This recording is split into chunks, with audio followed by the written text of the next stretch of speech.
At my daughter's graduation, something happened that I'll never forget. It wasn't the speeches or the caps in the air, it was what her stepdad said and what she did after. We were in the school gym, packed wall to wall, parents fanning themselves with programs, teachers lined up in the front row. My daughter, Arya, was up on that stage in her blue gown and honor cords, looking radiant and proud. I was in the third row, hands clenched in my lap, trying to hold back tears. 18 years of sacrifice had brought us here. Every late-night shift, every skipped meal, every quiet cry in the bathroom so she wouldn't hear. It had all led to this. Then Greg stood up. He didn't ask. He just walked up to the mic after the final speeches. He smiled, straightened his tie, and said, "Before we head out, I want to take a second to thank the real parent who made this happen." My heart jumped. For a second, I thought, could he be talking about me? Then he added, "Let's give it up for the man who kept her focused, who taught her discipline, who showed up every step of the way." And everyone clapped. Loud, long, full applause. Some parents even stood. He looked right at the crowd, soaking it in. He nodded like a man who had just won something. I sat there frozen. My chest was tight, like the air had been sucked out of the room. I looked at Arya on the stage. She didn't smile. She didn't clap. She just stared at him. He kept going. "She's a brilliant girl, and I'm proud to call her my daughter. I've done everything I could to make sure she had a better future. And today, I think we can all agree it paid off." More clapping. I didn't move. I couldn't.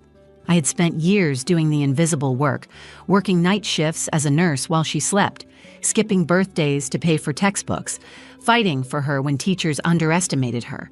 He had been around for 5 years. I had been there since day one, and now in a single moment he erased it all. But then something happened. Arya stood up again. She walked back to the mic.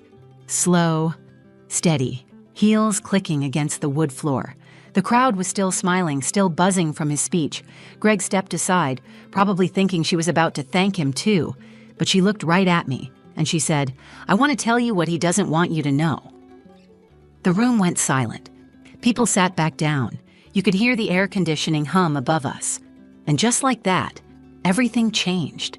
My name is Janelle Ortiz, and I raised my daughter, Arya, by myself for the first 13 years of her life. I didn't plan on doing it alone, but plans rarely survive reality. Her father left when she was 4. No phone calls, no child support, just a blank space where a man should have been. At first I was angry, then I was numb, then I just got busy. I worked night shifts as a nurse, long ones, the kind that leave your back sore and your eyes dry. I'd come home to find her asleep on the couch with her homework on her lap. She never complained. She learned early that we didn't have the luxury of easy. When she was in middle school, I used to write little notes and put them in her lunch, just a sentence or two. Something like, "You're stronger than you think," or "I'll always be proud of you." Sometimes I'd get home late and she'd have left a Post-it on the fridge for me. "Drink water. You forgot yesterday." That was our rhythm. Quiet care, unspoken understanding. She was never just my daughter. She was my anchor. Then Greg came into our lives.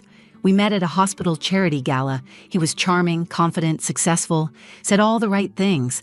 I hadn't dated in years, and it felt nice to be noticed. He took an interest in Arya right away, helped her with homework, taught her to drive. He liked being seen as the hero, and at first, I wanted to believe he was. We got married 2 years later. Things shifted. He was never openly cruel, but he had this way of making me feel small. If I disagreed with him in front of Arya, he'd flash that tight smile and say, "Let's not confuse her." If I tried to talk about boundaries or parenting decisions, he'd shut me down with, "I think I know what I'm doing." He liked to call himself Dad at parent-teacher nights. I never corrected him. It felt petty. Arya never called him that, though. Not once. She stuck with Greg. Sometimes I wondered if she saw through him more than I did. Over time, the space between me and Arya started to stretch. She became more private, more quiet. I thought maybe it was just teenage growing pains. Maybe it was because she was busy with school. Maybe Greg was right when he said I needed to stop hovering. I convinced myself it was normal. But I still noticed the little things, like how she'd text me to say goodnight even if she was in the next room, or how she'd wait until Greg left the house to ask for advice, or the time I found her crying softly in the bathroom and she just whispered, "I'm okay, I promise. Just tired." I didn't push. I gave her space. I kept showing up. The day she got her acceptance letter to NYU, she screamed so loud the neighbors thought something was wrong. I laughed and cried and danced with her in the kitchen. Greg was out of town for a conference. When he got home, he slapped her on the back and said, "Told you I'd get you there." She gave him a polite smile. I felt something sink inside me, but I said nothing. Graduation day came fast. I was nervous that morning, not just because it was a milestone, but because something about that day felt heavy, like it meant more than it should. I curled Arya's hair in the kitchen while she scrolled through her speech on her phone. She looked up at me once and said, "You okay?" I smiled and nodded. She didn't ask again, but her eyes lingered, like she didn't believe me. We arrived early. Greg was already shaking hands with the principal, making sure everyone saw him. I took a seat in the third row where I always sat, out of the spotlight, close enough to see everything, far enough not to be seen. When Arya walked across that stage, my heart swelled. She looked poised, fearless, brilliant. A piece of me wanted to run up there and hold her like I used to when she was 5 and scared of thunderstorms. But I stayed seated, hands folded tightly. I didn't know then what was coming. I didn't know that this graduation wasn't just hers. It was mine too. A moment I never asked for, never expected, and still can't fully explain. But it would begin with a single, stolen sentence from Greg, and end with Arya standing up to say the one thing I never thought I'd hear out loud. The gym buzzed with celebration. The bleachers were packed with families holding flowers. Programs rolled in their hands like scrolls. Teachers lined the stage in pressed suits and dresses, their smiles stiff from too many pictures. The school band played a hopeful tune. I scanned the crowd, trying to stay calm, trying not to cry. Arya sat with her classmates in the front rows, her blue cap tilted just enough to show her curls. I kept my eyes on her. I needed to see her in this moment to memorize it. She had worked so hard. We both had. When her name was called, my breath caught. Arya Ortiz, valedictorian. The principal shook her hand, and the crowd clapped politely. I clapped too, but my hands were shaking. She gave a small smile to the audience, then walked up to the podium with the speech she'd spent weeks writing. She adjusted the mic. "Good evening, everyone," she began. "Thank you for being here tonight. I want to start by thanking my teachers, my friends, and everyone who stood by me." Her voice was strong, her pace steady. "But more than anything, I want to thank the people who made this journey possible." She paused. I leaned in slightly, already knowing the answer, or thinking I did. She smiled toward the crowd. "To my parents, thank you for raising me, for pushing me, for loving me through everything. I wouldn't be here without you." People clapped again. My heart swelled with pride. I didn't need to be named. I didn't need a spotlight. That moment was enough, or so I thought. Just as the final speeches ended and the ceremony was winding down, Greg stood up. He didn't look at me. He didn't ask anyone's permission. He just stepped up to the podium like it was his right. I froze. The mic screeched slightly as he pulled it closer. Then he smiled, relaxed like a man used to being heard. "Before we wrap up tonight," he said, "I want to take a moment to talk about what it really takes to raise a child like Arya." Heads turned. Cameras went up. A few parents looked curious, others confused. I sat completely still. "It takes structure," he continued. "It takes someone who shows up, someone who doesn't let her slack off, who sets the bar high, someone who puts in the work day after day to make sure she stays on track." People began to nod along. I clenched my jaw. "I'm proud to have been that person," he said. "Proud to be the one who made sure she reached her full potential. And I just want to say thank you to everyone who supported me while I raised her." Applause broke out. Real applause. Not polite, scattered claps. Full, unfiltered applause. A few people stood. He stepped back from the mic, looking pleased, like he had given a gift to the world. I sat frozen in my seat. I wanted to scream, not because he wanted credit, but because he had rewritten the truth right in front of everyone and no one questioned it. For 5 years, he had played the part. And maybe that was enough for people who only saw what he wanted them to see. But I remembered the nights he belittled her for getting an A-. I remembered the time he mocked her for crying over a rejection letter. The silence in our house when he was in a mood, the way Arya's shoulders tensed when he entered a room. She never told me everything, but I saw enough. He hadn't raised her, he had controlled her, and now he was being applauded for it. I tried to swallow the bitterness. I didn't want to make a scene. This was Arya's day, not mine.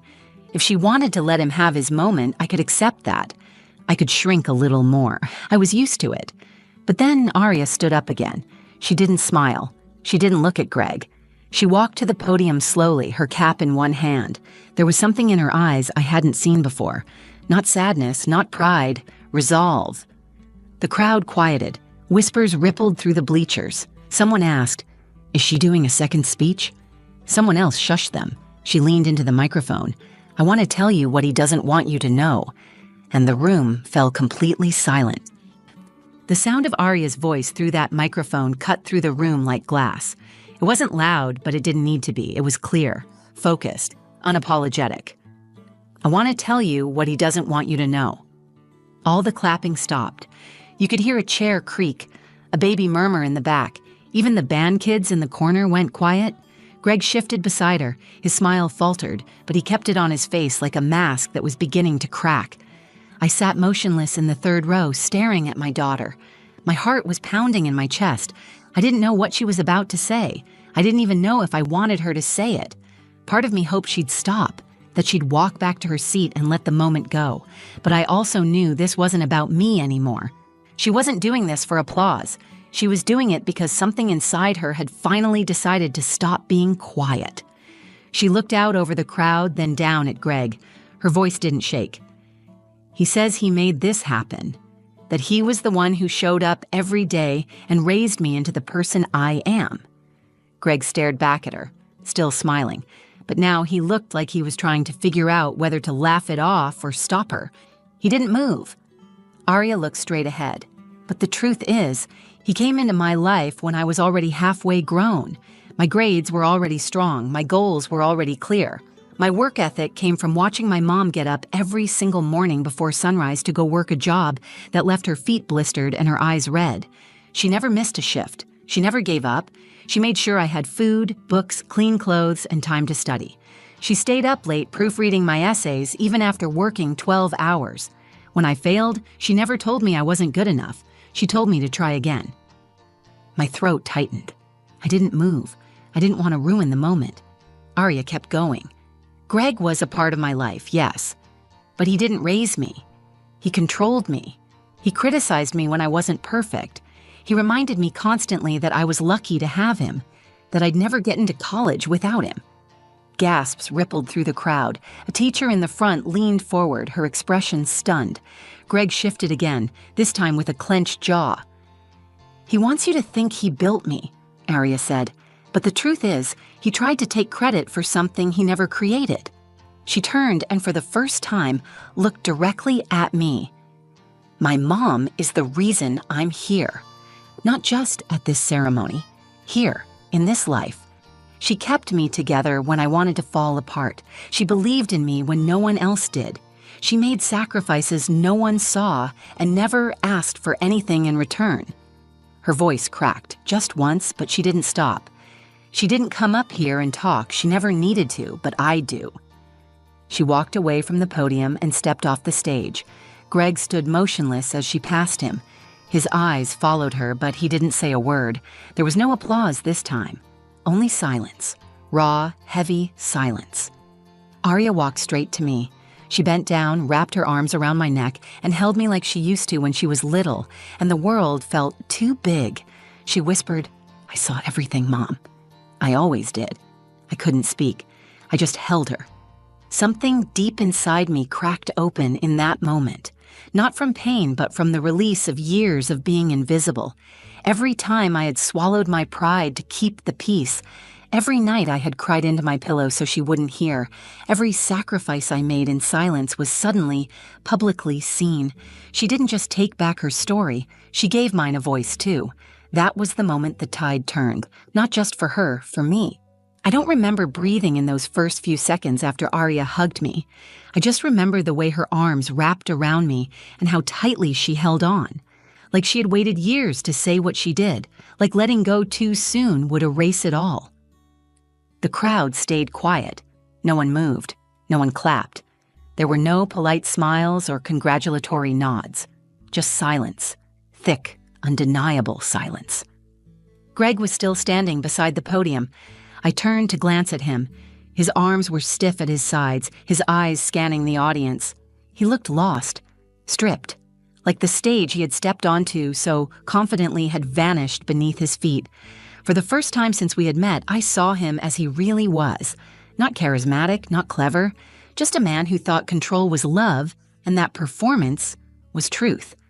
And now he stood exposed in front of everyone who had once applauded him. Arya stepped back and looked me in the eyes. Her own were glassy, but she wasn't crying. She was proud. She had said what needed to be said, and now she was standing in it. I brushed a piece of hair behind her ear and said quietly, "Are you sure you're okay?" She nodded without hesitation. "I am now." We sat down together. I didn't look around. I didn't need to know who was whispering or shifting uncomfortably in their seats. All that mattered was sitting beside my daughter and holding on to the moment she gave me, not just as her mother, but as the person who had carried the weight all those years without needing recognition. Until now. The principal walked hesitantly back to the microphone and fumbled through a few closing remarks. He thanked everyone for attending. He congratulated the graduates again. He wished them good luck on their future journeys. His voice was steady, but you could tell he felt the shift in the room. We all did. As people began to gather their things and rise from their seats, no one looked at Greg. Not one person approached him. He lingered for a few seconds near the steps, maybe waiting for someone to say something or offer a smile. But they didn't. He turned and walked away without a word. I thought I might feel triumphant seeing him leave like that. I didn't. I didn't feel angry or vindicated. I just felt done. Like something inside me had closed that needed to stay closed. It wasn't revenge. It was freedom. Arya and I walked out of the gym together. The sun was setting, casting long golden streaks across the parking lot. She held her cap in one hand and the diploma in the other. Her heels clicked softly against the pavement, and every so often she glanced up at me with a small, quiet smile. We didn't say much. When we reached the car, she opened the passenger door and tossed her cap onto the seat. "I'm starving," she said. "Can we get burgers?" I laughed through the tightness in my chest. "Absolutely." We drove with the windows cracked open, the breeze rushing through, lifting strands of her hair and cooling my face. I didn't even realize I was crying until she reached over and squeezed my hand. "You never asked for credit," she said, "but I saw it all. I saw everything you gave up." I nodded, not trusting myself to speak just yet. She added, "I know he made you feel like you had to shrink, like your love wasn't enough, but it was. It always was." We pulled into the drive-thru and ordered 2 burgers, fries, and milkshakes. As we waited, she leaned her head against the window and said, "That wasn't just my graduation today. It was yours too." I let that sink in, because she was right. That night wasn't about revenge or shame. It wasn't about humiliating Greg or proving a point. It was about being seen. After years of silence, of letting someone else shape the narrative, my daughter had stood up and told the truth. And in doing so, she gave me something I didn't know I was still waiting for: recognition. Not in the form of a thank you or a speech, but something deeper. A daughter's love spoken loudly with no fear of consequence. It wasn't the ending I imagined. It was better. That night, after the ceremony and the burgers and the milkshakes, Arya went upstairs to shower and pack a few things for a trip she was taking with her friends. I stayed downstairs in the kitchen, staring at the graduation program still folded neatly on the table. Her name was printed in bold: Arya Ortiz, valedictorian. I ran my fingers over the paper, thinking about everything that had led to this moment. The years of struggle, the sacrifices, the loneliness that came from being both mom and dad, nurse and cheerleader, protector and provider. There were so many times I had doubted myself. So many nights I had wondered if I was doing enough, or if love without money or prestige would ever be seen or remembered. But my daughter had seen it. She had remembered everything. And in front of a room full of people, she spoke the truth. Not just for herself, but for me. When Arya came back down with her overnight bag, she paused in the doorway. Her hair was damp, her face fresh. She looked like a young woman standing fully in her own power. "Are you okay?" she asked. I nodded. More than okay. She walked over and sat beside me at the kitchen table. I didn't plan on saying all that, but when he started talking, like you weren't even part of the story, I couldn't let it happen. I couldn't let them leave thinking that was the truth. I looked at her, searching her eyes for doubt or hesitation. There was none. "You didn't have to defend me," I said quietly. "I wasn't defending you," she said. "I was honoring you." I sat with that for a moment. Honoring. It was a word I hadn't associated with myself in a long time. I'd spent so many years fading into the background, not because I didn't care, but because I believed that real love didn't demand attention. I believed that showing up every day without applause was enough. And in many ways, it was. But sometimes, silence lets the wrong person write the story. Arya gave me back the story that night. She reminded me that I was never invisible, not to her. The next day, I started getting messages. A few parents who had been at the ceremony reached out. One mother said, "I wish I had spoken up the way your daughter did." Another wrote, "I've always admired you, even if I never said it. You did a hell of a job." It didn't matter if those words were late. What mattered was that they finally came. As for Greg, he didn't call. He didn't text. He left quietly, just like he had faded from Arya's heart long before that night. I didn't chase him. I didn't need to. There was nothing left to hold on to. Arya left for her trip later that afternoon. Before she got into the car, she hugged me and said, "Don't ever let anyone take away what you've built. Not ever again." I stood on the porch and watched her drive off. It felt like an ending, but not the kind that brings sadness. It was the kind that brings peace. In the weeks that followed, I noticed something in myself that had been missing for years. I stood taller, I spoke more freely. I didn't apologize for taking up space in rooms I had once shrunk in. I wasn't trying to prove anything anymore.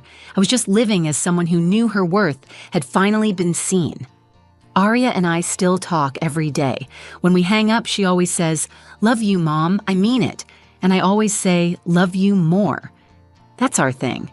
I used to think being a good parent meant staying quiet, sacrificing without being noticed, loving without asking for anything in return. But I've learned that being seen is not selfish. It's human. And sometimes, when you least expect it, the child you raise turns around and becomes your voice. So if you're listening to this and you've ever felt invisible, if you've ever poured your whole heart into someone and thought no one noticed, let me say this: they see you. Maybe not now, maybe not out loud, but they do.